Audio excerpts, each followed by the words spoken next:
25 funniest things we used to do in the 70s, all banned today. The 1970s were full of hearty laughter, daring jokes, and countless unbelievable oddities. It was an era where toys, advertisements, and seemingly harmless habits filled homes, schools, and airwaves. But behind the laughter were dangers that few could have anticipated. Let's explore the things that once made a whole generation laugh, but now only exist in memory. Corporal punishment? Paddles? Do you remember those rulers, blackboards, and large, flat wooden paddles with drilled holes to increase aerodynamics, often hung behind the teacher's desk as a warning sign? Paddling was standard policy in schools in the 1970s, a widely accepted disciplinary method. A smack on the bottom was considered an effective form of discipline to deter students from misbehaving. The image of the paddle hanging on the classroom wall became a symbol of solemnity and strict discipline. But medical experts and child psychologists began to speak out, questioning the effectiveness and long-term impact of corporal punishment. They pointed out that using violence for discipline could cause severe psychological trauma to children, rather than educational benefits. Evidence showed that corporal punishment was not only ineffective in changing behavior, but could also lead to fear, anxiety, and other behavioral problems. By the end of the 1980s, most states had banned physical punishment in public schools. The image of the wooden paddle gradually disappeared from classrooms, replaced by more constructive and student-respecting disciplinary methods. Ultra-realistic plastic rifles/toy guns. These toy guns were designed with high detail, from color and shape to mechanism, making them appear lifelike. This created a huge appeal for children, helping them fully immerse themselves in their imaginary worlds. Advertising campaigns frequently showed children happily playing with these guns, increasing their popularity. Most people thought it was just child's play, a part of innocence. However, stories began to circulate about police mistaking toy guns for real guns, leading to dangerous situations and unfortunate misunderstandings. The striking resemblance between toy guns and real guns caused serious consequences. Not only that, children were also injured due to improper play or the flimsy material of the toys. These incidents raised serious concerns about safety and the social risks associated with this type of toy.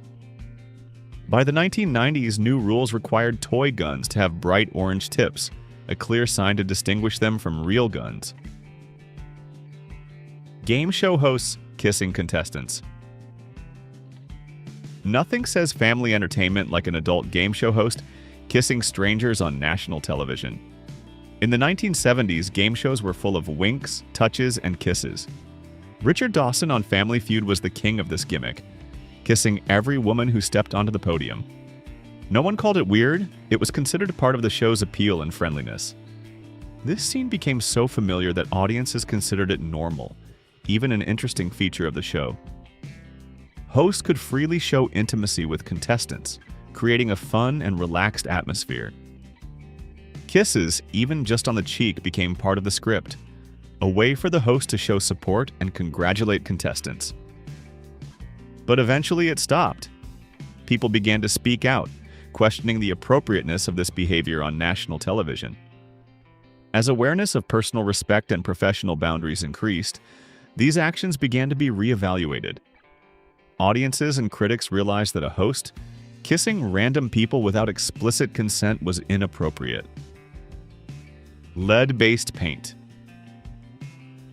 From house walls, furniture, to toys, lead was everywhere, invisibly integrated into daily life. Manufacturers and builders favored it for its low cost and good coverage. No one really thought that something so beautiful and convenient could hide a deadly danger. Children's frequent contact with lead-painted surfaces was inevitable in the home environment. But lead didn't just stay on the surface. It chipped, rubbed into mouths, into blood, into children's developing brains. When old paint peeled into small dust particles or flakes, children could inhale or ingest them. Lead, a heavy metal, can accumulate in the body, causing irreversible damage to the nervous system and other organs. Children began to show signs of lead poisoning, from behavioral and learning problems to more serious illnesses. Scientific evidence about the harmful effects of lead gradually became clear, raising major public health concerns. Cases of lead poisoning in children increased, forcing scientists and governments to act. In 1978, the U.S. government finally banned lead-based paint in homes and on products for children. Smoking on airplanes. Have you ever tried to breathe in a flying ashtray at 30,000 feet? That was the air travel experience of the 1970s, a memory that still haunts many. The air in the cabins was literally thick with smoke, making breathing difficult, especially for non-smokers. Flight attendants even offered free cigarettes, an unimaginable act today. The sight of rows filled with smoke, passengers freely lighting up and puffing on cigarettes in an enclosed space, was a common sight on flights. For non-smokers, every flight was a test of endurance. But lawsuits and science arrived, bringing undeniable evidence of the harms of passive smoking. Studies showed that inhaling secondhand smoke could cause serious illnesses for non-smokers. Concern for the health of passengers and crew grew, leading to demands for change. By the mid-1980s, airlines began dividing smoking areas, an initial attempt to reduce exposure. Finally, smoking was banned completely on flights. What childhood memory from the 70s makes you smile or shudder? Share with us in the comments. Sugary cereal ads during kids' programming. Saturday mornings were sacred time for children, a time dedicated to cartoons and simple joys. Tony the Tiger told you you're great. Toucan Sam begged you to follow his nose. Adorable cartoon characters became symbols of childhood. These weren't just cartoon animals. They were advertisers in disguise pushing children to eat sugary cereals. These ads were designed to attract children, using bright colors, catchy music, and appealing cartoon characters. They promised delicious and energetic breakfasts, but hid huge amounts of sugar in the products. Children, captivated by the fun images, convinced their parents to buy these cereals without knowing their harmful effects. But nutritionists raised alarms about the negative impact of high sugar intake on children's health. They pointed out that consuming too much sugar could lead to problems like obesity, tooth decay, and other chronic diseases. These warnings raised concerns in the community and the medical industry. Later, when strict rules on advertising to children were introduced, sugary cereal ads in children's programming blocks gradually disappeared. Drunk characters as a running joke in sitcoms. If you were drunk and slurring in the 1970s, chances are you'd have a successful sitcom contract. Comedy shows of that era loved adorable drunk characters, considering them the main source of laughter. Alcoholism was not considered a disease, but a joke, light entertainment. These characters were often portrayed playfully with silly actions and slurred speech to create laughter. Audiences often laughed at the awkward situations these characters caused, without realizing they were normalizing a serious problem. Alcohol abuse was trivialized, even seen as a characteristic trait. As public awareness of alcohol abuse and its consequences increased, the tide turned. Health organizations and activists pointed out the devastating effects of alcoholism on individuals and families. They worked to change society's perception of this issue. Networks pulled back, characters stopped slurring, and drunk jokes disappeared from television. Lawn darts. Have you ever thrown a heavy metal dart across the yard and almost missed your cousin's head? If not, you probably didn't truly grow up in the 1970s, where adventurous outdoor games were considered endless fun. Jarts, also known as lawn darts, were sold as a fun outdoor family game. It was like horseshoes, but with real, large, heavy spears designed to stick deep into the ground. Imagine a sunny summer afternoon, the whole family gathered in the garden, throwing sharp, metal-tipped darts together. The sound of darts whizzing through the air, then plunging into the ground, was a familiar sound. They were large, and their metal tips could penetrate the ground, and sometimes people. That fun gradually turned into fear as reports of accidents began to surface. By the late 1980s, emergency rooms began to record many injuries related to jarts. These darts could cause serious injuries due to their weight and sharp tips.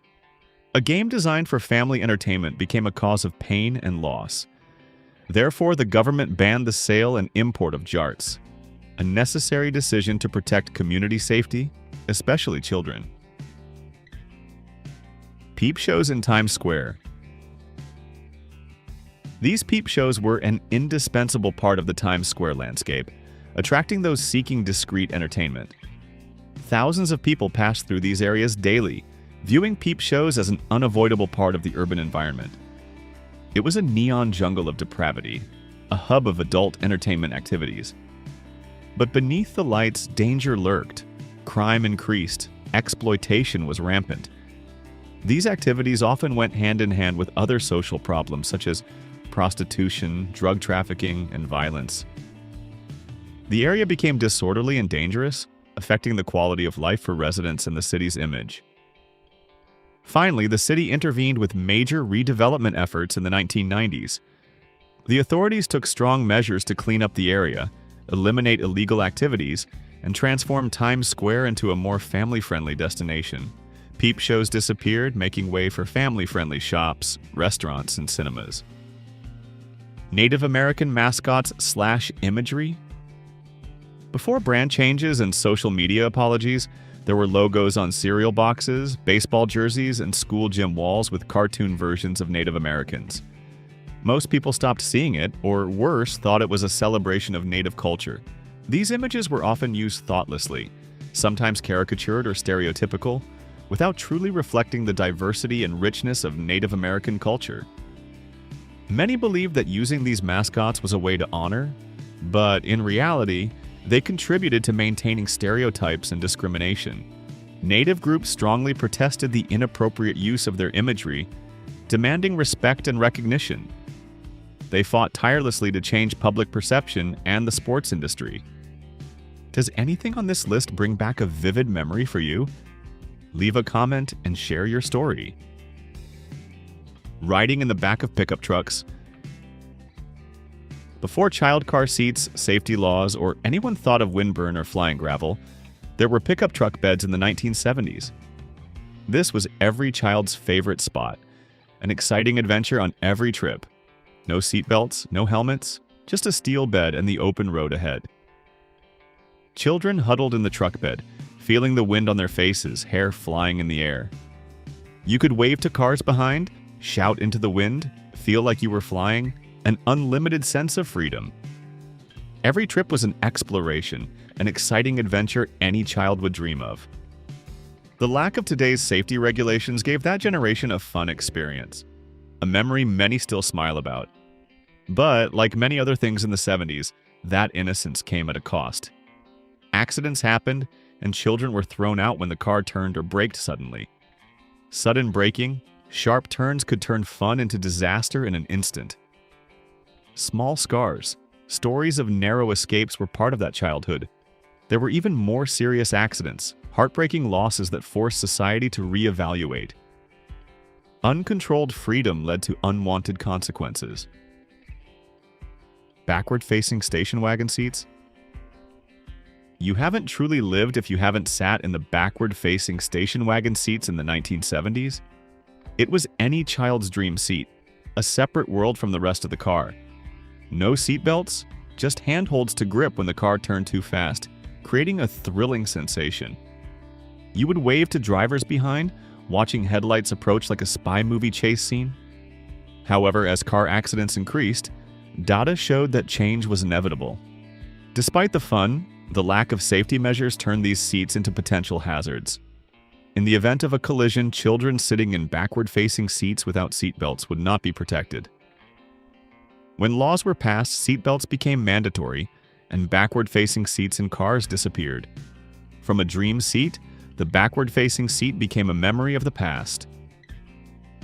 Cigarette and alcohol vending machines. Imagine walking into a bowling alley or laundromat, putting in coins, and a pack of cigarettes or cold can of beer popped out. That was life in the 1970s, an era where convenience sometimes came with unforeseen consequences. No ID checks, no age limits, just coins and convenience, everything was within reach. Children could buy cigarettes right next to Snickers bars, a sight that today would be considered utterly illogical. These vending machines were scattered everywhere, from small bars to family entertainment centers. They offered a sense of freedom, and easy access to products that we now know are harmful. For teenagers, they were secret gateways to alcohol and cigarettes without adult supervision. This ease facilitated the early development of unhealthy habits. But the consequences piled up. Underage smoking skyrocketed. Teenagers secretly bought beer from machines. The number of teenagers starting to smoke and drink increased alarmingly, leading to serious health and social problems. Over time, changes in social awareness of health and responsibility increased, and vending machines were gradually banned. Clackers toys. 2 hard plastic balls on a string. What could go wrong? In the 1970s, clackers were the epitome of cool on the playground, an addictive toy with its unique sound. You would hold the small ring, swinging the balls up and down until they hit each other with an enchanting clack, clack, clack sound. Children would compete to see who could maintain the clack the longest, or who could make the loudest sound. The noise they made could be annoying to some, but for the children of that era, it was the music of joy. The problem was they were made of brittle acrylic plastic, easily shattering into sharp, shrapnel-like pieces when played fast. When players tried to create the highest speed and impact force, the brittle material of the clackers couldn't withstand the pressure. This led to the balls breaking, launching sharp plastic fragments like shrapnel, posing a danger to players and those around them. Children suffered bruises and cuts from flying fragments, becoming a potential safety threat of clackers. Teenage babysitters with full access. In the 1970s, a babysitter's starter kit looked very different. Maybe a bottle of soda, a 6-pack of beer in the fridge, and cigarettes in hand. A picture that today would make many parents gasp. Teenagers were often left to babysit unsupervised, with full access to anything in the kitchen or liquor cabinet. Teenage babysitters were often considered old enough and responsible enough to manage a house with young children. They could freely use the phone, watch TV, or even invite friends over. Having full access to food and drinks, including alcohol and family cigarettes, was normal. Although not all cases resulted in problems, risks were always present. Later, society gradually realized that granting excessive freedom to teenagers when they were responsible for other people's lives was unwise. Safety laws were tightened. Drinking ages were more strictly enforced, and smoking or drinking while babysitting became illegal in many places. These regulations were enacted to protect children and ensure that their caregivers had the highest responsibility. Is there anything on this list you wish was still allowed despite the risks, or do you feel lucky they've been banned? Let us know your thoughts. Asbestos in homes, schools. You probably never saw it, and that's the scariest part. Asbestos was ubiquitous in the 1970s, widely used in construction and many other products. It was advertised as a miracle material, fire-resistant, durable, cheap. From insulation, roofing, floor tiles to water pipes, asbestos was found in every corner of homes and schools. Everyone believed they were using a safe and effective material. What no one talked about, at least not loudly, was that inhaling it could slowly kill you. Tiny asbestos fibers, invisible to the naked eye when inhaled into the lungs, could cause serious respiratory diseases and cancer. This danger was hidden or unnoticed for a long time while millions of people were exposed to it daily. Ultimately, lawsuits brought the truth to light, and the link to mesothelioma and other cancers became undeniable. Thousands of people fell ill and died from asbestos exposure, leading to a wave of compensation lawsuits. Scientific studies clearly prove the link between asbestos and deadly diseases. Cigarette ads with doctors. What really makes a pack of cigarettes sell? A man in a white coat saying it's good for your health. In the 1970s, television was flooded with cigarette ads where doctors actually told you which brand was smoother for your throat. The image of a doctor with a trustworthy face, wearing a pristine white coat, asserting that a specific cigarette brand was a better choice for the throat or respiratory system, was a genius but deceptive advertising strategy. Tobacco companies fully exploited public trust in the medical profession to boost sales. But the truth gradually emerged as the number of lung cancer cases increased alarmingly. Scientific studies began to publish undeniable evidence of the harmful effects of tobacco on health. The contradiction between flashy advertisements and medical reality became increasingly clear. The public began to question the authenticity of these ads and the role of doctors in them. Diet pills with amphetamines. In the 1970s, if you wanted to lose weight fast, there was a pill for that, even a few pills. These pills promised energy, appetite control, and quick results, a dream for those struggling with weight. What they didn't advertise was what was inside. Amphetamines, essentially legal. Amphetamine is a powerful stimulant, capable of increasing energy and reducing appetite. For those who wanted to lose weight quickly, this seemed like a miracle solution. They were widely sold, easily accessible, and trusted by many without knowing the serious risks. Millions of people used them, hoping to achieve their dream physique without much effort. But the truth caught up as frightening side effects began to appear. Users experienced serious health problems such as cardiovascular issues, mental disorders, and especially addiction. Amphetamines are highly addictive, making users dependent on them to maintain energy and control weight. Stories of drug abuse and catastrophic consequences raised alarm bells. Later, they were reformulated to remove the dangerous ingredients. Blow-up furniture with PVC off-gassing. In the 1970s, your living room might have looked more like a bounce house. Blow-up furniture was all the rage, a unique and colorful design trend. They were light, cheap, and considered cool, bringing a modern and groundbreaking style to any space. From armchairs and sofas to tables, all could be inflated from a small package. They were easy to move and rearrange, fitting the dynamic lifestyle of the 70s. People loved their novelty and uniqueness. They were not just furniture, but a style statement, a symbol of youth and boldness. But they were hardly real furniture and could melt into a chemical-smelling blob when left in the sun.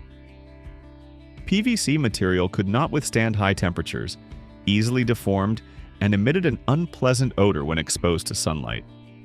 Worse, the PVC fumes released were not good for health. The off-gassing process of PVC could release toxic chemicals into the air, causing respiratory problems and other negative health effects. The use of the word retarded as a joke insult. There was a time when the word retarded was everywhere, in sitcoms, in stand-up comedy shows, and classrooms. It was used as an insult, a joke, or just lazy slang, and people laughed. The word was used thoughtlessly, sometimes to describe slowness or foolishness, without realizing its profound impact. It became part of everyday language, a widely accepted word that no one really stopped to think about its original meaning and negative impact. The truth is, it caused deep harm to people with intellectual disabilities and hindered their social integration. Organizations like the Special Olympics launched campaigns to change the language, raising awareness about the discrimination this word caused. They strongly advocated for the removal of this word from everyday language and official texts. By the 2000s, the term had largely been eliminated from legal and medical texts. Airline stewardesses hired based on looks.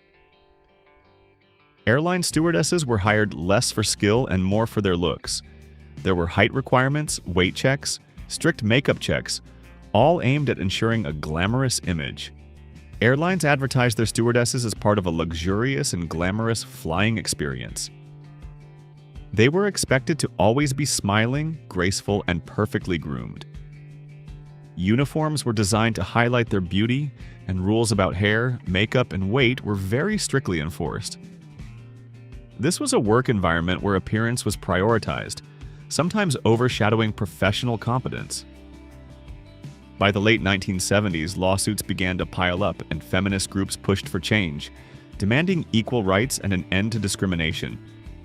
They argued that hiring based on appearance was sexist and violated women's rights. The lawsuits exposed the unfair policies and pressures that flight attendants faced. Gradually, the rules faded, and uniforms changed to better suit their actual role. The job title also changed. Stewardesses became flight attendants, a more neutral term reflecting their role as safety professionals on the plane. Blackface on TV. It's hard to imagine now, but in the 1970s, you could still turn on the TV and see blackface on comedy shows, variety shows, in front of live audiences. White performers would darken their skin, exaggerate features, and portray racist caricatures, and audiences laughed. This was a shameful remnant of the past, a form of entertainment that had existed for a long time but was full of racism. Blackface distorted the image of black people, reinforced negative stereotypes, and caused deep harm. Its continued appearance on television in the 70s showed the delay in recognizing injustice and discrimination. But activists and artists were watching and speaking out, fighting tirelessly to end this practice. They exposed the toxicity of blackface and demanded that television stations be held accountable. Gradually, shame set in, skits stopped airing, and reruns disappeared. Pressure from civil rights movements forced the entertainment industry to change. Domestic violence as a running joke in sitcoms. In 1970s sitcoms, threats of domestic violence were a familiar joke. Husbands yelling at wives, raising fists. Audiences laughed. It made real fear sound like a joke, blurring the seriousness of domestic violence. These scenes were often presented lightly, humorously, as part of normal family life.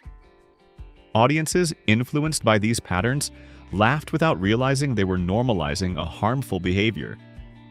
Finally, people started asking, why is this funny? Activists pointed out the danger of normalizing violence, demanding that show producers be held accountable. Directors changed script directions, and networks quietly removed those jokes. Male teachers making inappropriate comments to female students. In the 1970s, classrooms weren't just places for math and science. Sometimes they were stages for bad jokes at worse times. Male teachers, many of them tenured and unchecked, made seemingly innocent comments about their female students' attire. At the time, these comments were often overlooked or considered normal. No one really questioned their appropriateness. Today, teachers making personal comments about students' bodies would be fired or worse, as society has realized that these behaviors are unacceptable. Stricter regulations on professional ethics and conduct have been established to protect students. Schools and educational organizations have increased training and supervision to prevent these behaviors. Candy cigarettes. Did you ever hold a white chalky sugar stick between your fingers and pretend to puff like a Hollywood star? The sight of a child with a white candy stick between their fingers, blowing out an imaginary puff of smoke, was extremely common on playgrounds.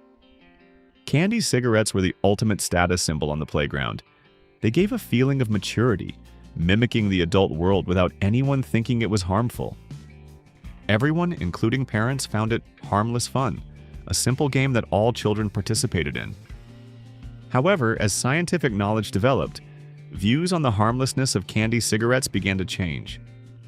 Later studies showed that they made smoking seem fun, normal, even effective.